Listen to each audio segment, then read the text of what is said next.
Hi guys, I'm just making a video about, what books I have. I'm sure I've lost some over the years, but, anyways, the first book I want to cover is the complete book of Incense, Oils, and Brews by Scott Cunningham. I love Scott Cunningham, and you might want to call me a fluff bunny, and if you do, get over yourself, but, there are a lot of ads to Llewellyn in here, so I think it might be related. I'm gonna have to research that. I don't know why I did already. But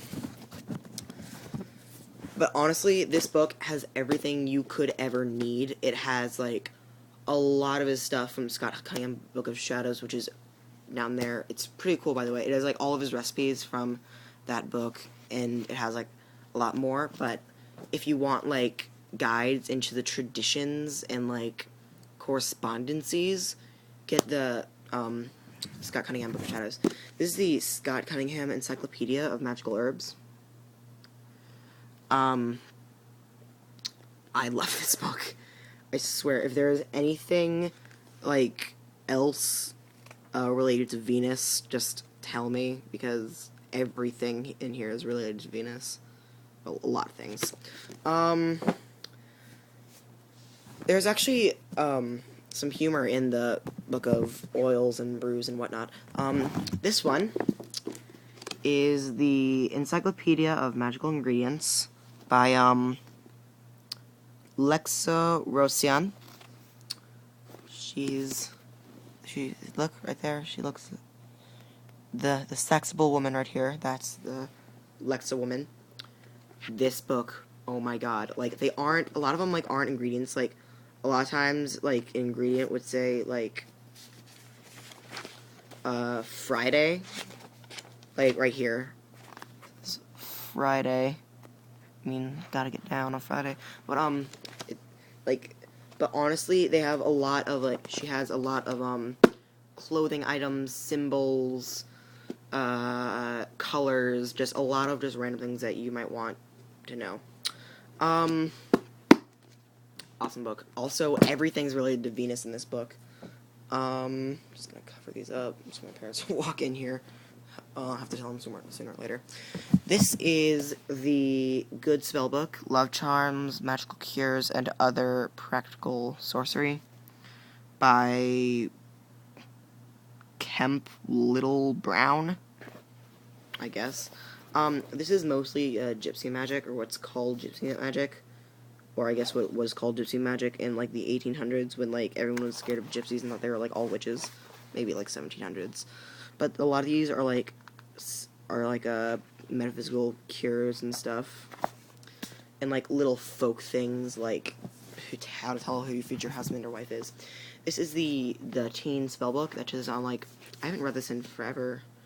But it gives you, like, a guide. It's pretty much the best thing a fluff bunny can have. And let's be serious, like, we never really stop becoming fluff bunnies, because what's the definition of a fluff bunny? Someone, oh wait, I probably shouldn't have said that. I should say, we probably never stop learning. Sexy face.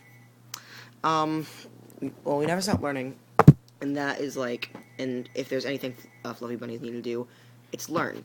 And I personally don't have a problem with fluffy bunnies, but I just think that they need to know, like, how to, like, that they need to learn more, because a lot of the reason that they're in the craft is probably because they're curious and they want to learn more, and what's the best way to actually learn.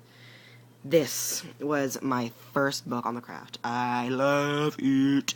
It has a whole section. I don't know if it has a whole section on kitchen witchery, but it has a recipe in here. I've actually made it before. It's really good. The Strength and Safety Soup. I love this book. Like, words cannot express.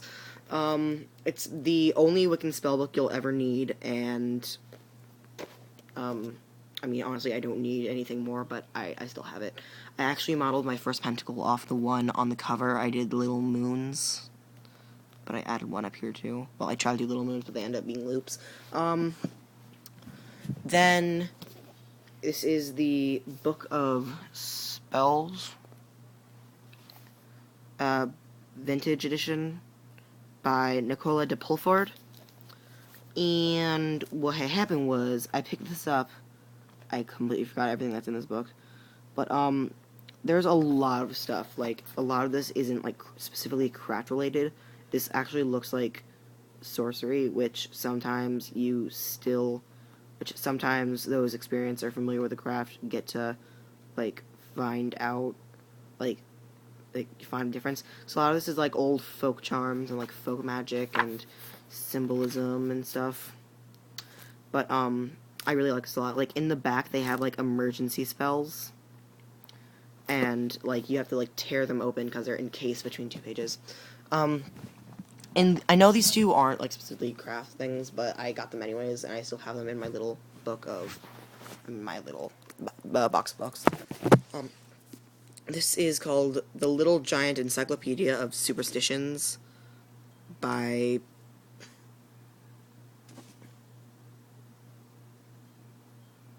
I don't know. It's by Sterling Publishing, and hopefully they don't sue me. Yeah, I'm 15, what are they gonna do? But I loved this book for a long time, but then I realized that after reading it, I was scared to do pretty much anything for the next forever. But I make charms for people out of it. It's taught me some things about divination. It's taught me some things about, like, some folk cures and stuff. I like it. I mean, I don't love it, but I like it. And this baby. Oh, there's another one down there. Oh, I remember that. This baby is the Encyclopedia of Spirits. It's just pretty much spirits. And this book has a lot of sentimental value to me. This is my second book on the craft, and it's the book I was reading when I was studying witchcraft when I was, 8. And my brother saw me reading it, and then he said, "What's that?" And I said, "It's a book about Wicca." And, he said, "Oh, what's their symbol?" And then I showed him, and then he said, "That's a sign of the devil." And, at the time, I still kind of believed in Jesus, and I was, reading about it because it fascinated me. I was kind of getting into it, and I was, kind of doing spells. And I was a major flashlight. I'm "Oh, yeah, I'm Christian, but, I still want to do the spells." But, this is what I was reading when my brother came in, and then he said, "Oh, what's a pentagram?" And then he looked it up, and, he's like, "That's the sign of the devil." And he honestly could not have been more wrong. So, when I actually come out of the broom closet, I think he won't be too pleased. But, he's actually a big factor. But I like to keep this book safe, so I put it in the bottom of my box. There's a lot of great stuff in here. Oh, 7 minutes already. I hope I don't run out of earth invoking, earth banishing, the moon, the importance of a lot of things. Bringing down the moon, explaining the Great Rite, all the sabbats and esbots. They have some Roman-looking druids right there. And in the end, they actually have spells. But, this is how I learned about most of my, what's it called? It's how I learned about, runes and symbols. And, this is actually how I learned a lot about it. And honestly, if you're going to if you